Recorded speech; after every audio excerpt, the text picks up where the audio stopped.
I wanted to share a little story, something that's happened to me today, which has just totally made my day and made me realise why I do the projects that I do. It today kind of encapsulated why I do the projects that I do.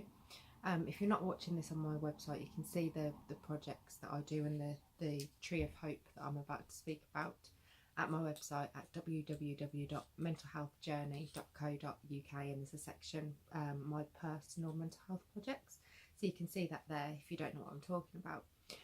But I recently basically decorated a tree in a local park with these loads of these hearts of hope, all with the Samaritan's number on the back, as a tree of hope for people who are struggling over Christmas with their mental health to take these away.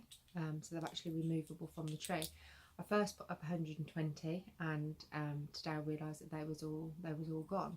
So I've been back and I've replenished another 100 of them, and it looks fabulous. But while I was there, and what I wanted to share was, a little old man came up to me, and he was just stood behind me, and so I turned around and I asked him if he was okay, and he said, "Can I have a heart?" And I said, "Of course you can." And he kind of walked up to me and he said, "The thing is," he said, "I lost my wife 12 months ago." And I said, "I'm really sorry to hear that." And he said, "And I'm just feeling really fed up with myself." He said, "I just want Christmas to go away." And I said, "I know." I said, it's hard because it's meant to be, it's advertised to us all as being this magical time, but for so many different reasons, it's such a hard time of the year. And he said it is, and that he agreed. And he said, "But I should be over it, shouldn't I? I should be over it now. I should be moving on, and I'm not."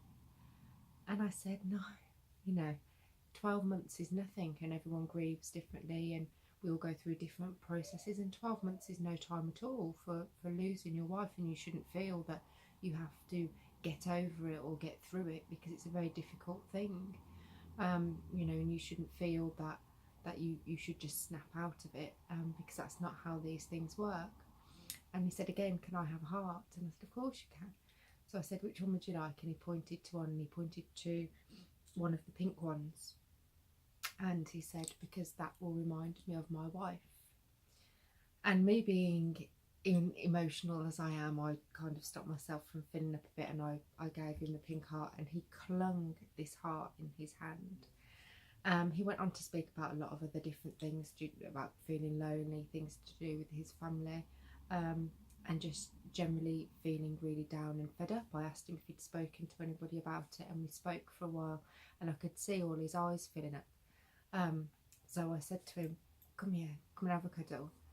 And I gave this man a hug, and he squeezed me, and he said, "I have not had one of those for so long." And he looked at me and he said, "Thank you." And we spoke for a little longer, and he asked me my name, and he told me his, and I told him that I hoped that he enjoyed Christmas, although I know it was going to be difficult for him, and that I hoped I'd see him again. And as he was leaving, he said, "Can I have another cuddle?" So I said, "Of course you can."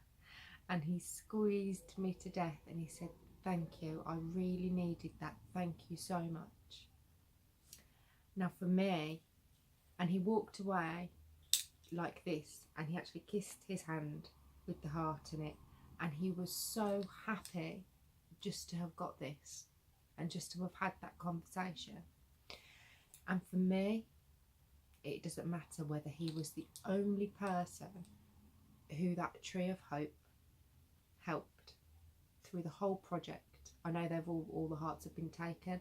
They're all, and it is specified, for people struggling with their mental health and things like that, whether they've all been taken for the right reasons or, but the point is that they give people hope in some way, and they make people feel happy.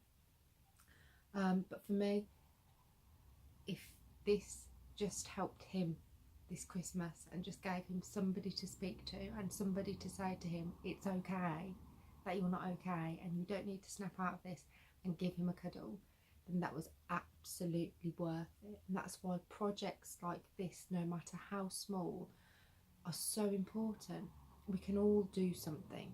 It doesn't matter what it is. You don't have to go and fill a tree with hearts. You don't have to specifically do, you know, the kinds of things that I've done, but we can all do something, and that one thing really can mean the world to somebody, and that was absolutely proved today. And I think my jumper says it all. We rise by lifting others, and I absolutely believe that. I've really not been very well the last few days at all, and I was wondering whether I was actually going to make it to replenish this tree today. I kind of pushed myself to go and do it because I wanted it not to look a mess and empty like it was. And I wanted to redo it, and I was so glad, because just by doing that it also made me feel better. So I think there's a lot to be said by lifting others, and we can all do something. And I just wanted to share that because it just shows that these things do help people, they can help people, and there's a lot to be said for people helping people.